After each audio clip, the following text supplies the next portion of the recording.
আসসালামু আলাইকুম রহমতুল্লাহ বারাকাতুহু। কেমন আছেন বন্ধুরা? আশা করি সকলে ভালো আছেন। প্রতিবারের ন্যায় আমরা আমাদের মেডিসিনের পর্ব নিয়ে এসে পড়লাম।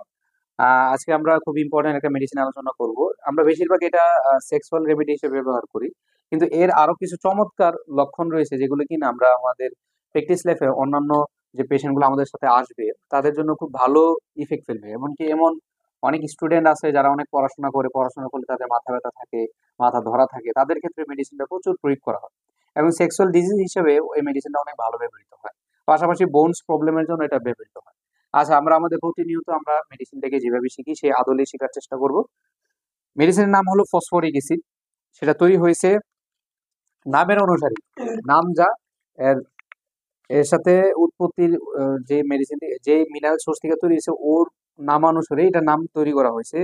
সোর্স যেরকম ফসফরিক অ্যাসিড, মেডিসিনের নামও ফসফরিক অ্যাসিড এবং এটা হলো একটা মিনারেল সোর্সের একটা মেডিসিন। সোর্স আমাদের জানা প্রয়োজন, কারণ এর উপর ভিত্তি করে আমাদের অনেক সময় পটেন্সি সিলেকশন করা লাগতে পারে। বাই চান্স লেগেছি যে মেডিসিনটা আসবে, তুমি যদি সোর্স না জানো এটা সাপের বিষ থেকে হয়েছে, যারা ওভার সেন্সিটিভ পেশেন্ট তাদের ক্ষেত্রে তুমি ডোজ বাড়ায় দিলে তার কি পরিমাণ একটা রিয়েক্ট আসবে। আমি লেক্কানাই নামে একটা মেডিসিন সাপের থেকে তৈরি হয়েছে। এটা সম্ভবত সুরুকুকু সাপ হইতে পারে বা অন্য কোনো একটা সাপ। যাই হোক, ওই সাপটা ওই মেডিসিন একটা ওভার সেন্সিটিভ আমার এক খালামারে দিছি, পরে উনি 2 দিন খাইছে, পরে পুরো শরীর এত রিয়েক্ট করছে উনি আর খাই না। মানে উনি এত ওভার সেন্সিটিভ, অথচ আমি ওনার দিয়েছিলাম 200 পটেন্সি, এত রিয়েক্ট করছে। যাই হোক, পেশেন্ট টু পেশেন্ট ভেরি করে। আচ্ছা, এখন যদি আমরা জানার চেষ্টা করি এর মধ্যে কাতরতা কি, আমরা মিনারেল সোর্সের যতগুলো মেডিসিন পাইছি সবগুলোর মধ্যে আমরা শীত কাতরতা পাইছি, এক্সেপ্ট আমরা কয়েকটা মেডিসিনে গ্রাফাইটিসে গরম কাতর পাইছি, আর কয়েকটার মধ্যে পাইছি, কিন্তু যতগুলো মিনারেল পড়তেছি সবগুলো শীত কাতর। আচ্ছা, এবং এর পাশাপাশি যখন মাইজম জানার চেষ্টা করি যে এর মধ্যে কি কি মাইজম রয়েছে, এর মধ্যে সোরা, সিফিলিস এবং সাইকোসিস এই মাইজম গুলো সবচেয়ে বেশি। সিফিলিস মাইজমটা এর মধ্যে তুলনামূলক বেশি পাওয়া যায়।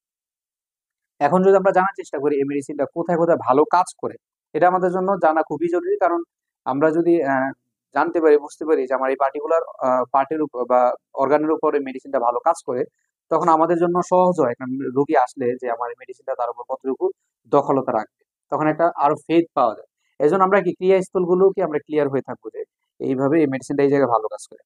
আচ্ছা, ক্রিয়াস্থল আমরা যদি জানি যে মনের উপর, মাসেলের উপর, বোনসের উপর এবং জেনিটালিয়ার উপর, অর্থাৎ জননাঙ্গের উপর, বোনসের উপর, মাসেলের উপর এবং মন, হ্যাঁ মাইন্ড, মনের উপরও ভালো কাজ করে। এখন আমি কেন এই মেডিসিনটাকে অন্যান্য মেডিসিনের থেকে পার্থক্য করব বলতেছি, দেখা যায় যে স্ট্যানাম ম্যাট যে আমরা কিছুদিন আগে একটা মেডিসিন পড়ছিলাম এর সাথে অনেকটাই মিল আছে। স্ট্যানাম ম্যাটের মধ্যে যেরকম আমরা একটা ক্লান্তি ভাব, একটা নিস্তেজ ভাব পাই, তার যে গ্রেট উইকনেস যে জিনিসটা এই মেডিসিনের মধ্যে প্রচুর আছে। এখন এর থেকে ওরে কিভাবে পার্থক্য করবো, এই জিনিসটা হলো জানার বিষয়। এবং